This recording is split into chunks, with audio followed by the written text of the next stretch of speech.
Comment avez-vous rencontré la femme solitaire? J'ai rencontré la femme solitaire en visitant le cimetière de la mission de Santa Barbara, en Californie du Sud. Et on m'a raconté cette histoire, c'est un proche qui me l'a racontée, en me disant qu'elle était enterrée là. Et j'ai été saisie. Cette personne m'a dit « mais c'est une histoire pour toi ». J'étais très dubitative, j'ai simplement pris 2 petites notices.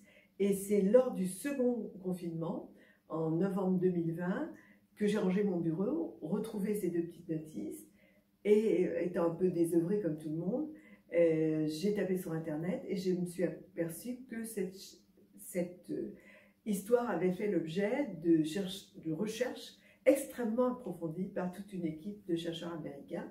Et j'ai été une seconde fois saisie.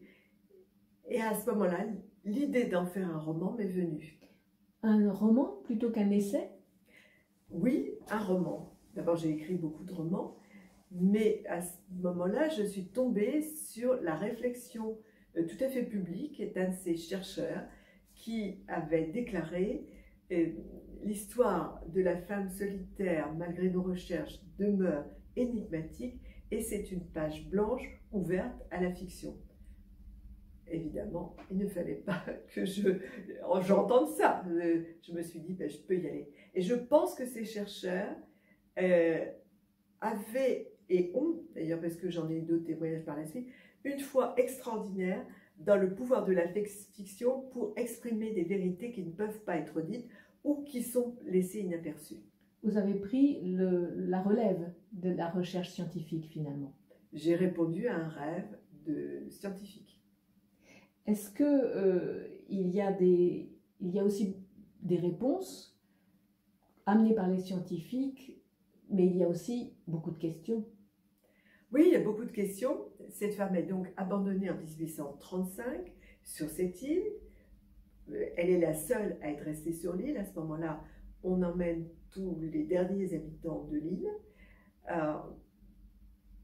On cherche à la prendre par la force à plusieurs reprises.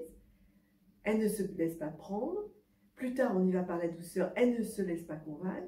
Et puis finalement, alors qu'on ne s'y attend plus, lors d'une dernière expédition de marins commandée par les missionnaires de Santa Barbara, elle accepte. Pourquoi accepte-t-elle?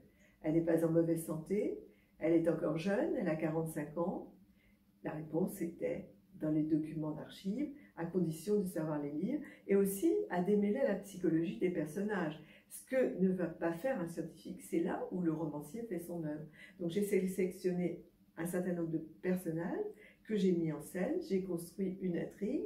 Le personnage central est un médecin qui a réellement existé, qui cherche à déchiffrer la langue énigmatique de la femme solitaire, première partie de l'énigme, et également à comprendre l'énigme de sa joie perpétuelle, parce qu'elle a quand même vécu quelque chose d'extraordinairement dur, elle a certainement perdu 1 ou 2 de ses enfants, et elle est sur ce rivage d'une joie perpétuelle, elle chante, elle danse. Et troisième objectif pour ce médecin, la sauver, parce qu'on sait que les Indiens, quand ils sont sortis, comme n'importe qui, de leur biotope, ça se passe plutôt mal du point de vue de la santé. Et c'est une course contre la montre, parce qu'il a très peu de temps pour répondre à ces 3 questions. Et peut-être est-elle en danger mortel.